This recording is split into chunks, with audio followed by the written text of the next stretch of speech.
Iti Damdamag Cordillera corpse flower na diskubri iti Calanasan, Apayao.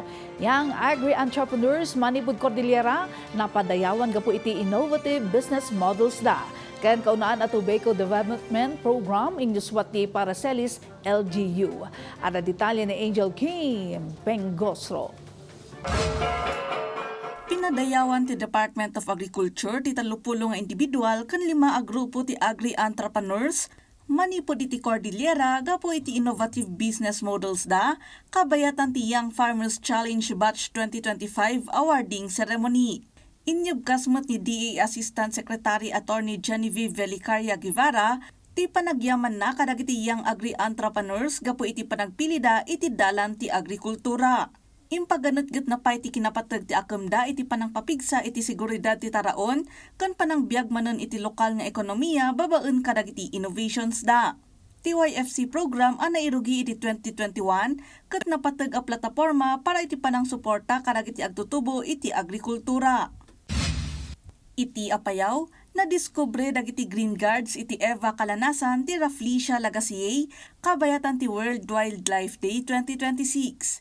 Ti Rafflesia Lagascae ket maysa a rare, parasitic ken endemic corpse flower a masarakan iti kabambantayan ti Luzon ken mabigbig kapo iti small and saucer-sized blooms na. Ti pakasarakan dagiti rare flowers ket ipalagip na kada tayuan ang pateg ti panagsalwad iti kabambantayan. Iti Mountain Province, inyuswat ti Paracelis LGU ti kaunaan at Tobacco Development Program no sa dino 221 a registered tobacco farmers, manipod iti munisipalidad ti Paracelis ti nakaawat iti financial assistance.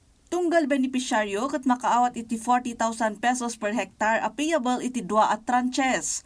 Dahito kat direkta a suporta ana iranta amang papigsa iti kapasidad ti produksyon kan mangipasigurado iti nabaligi a panawon ti panagmula.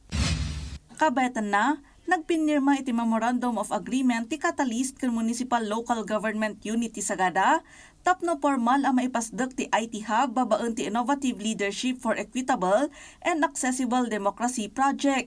Panggap ti proyekto a papigsaan ti digital inclusion, enhanced participatory governance, ken pasayaaten ti equitable access iti technology and information services iti munisipalidad. Angel Kim Pengosro para iti Pambansang TV, iti Baro, a Pilipinas.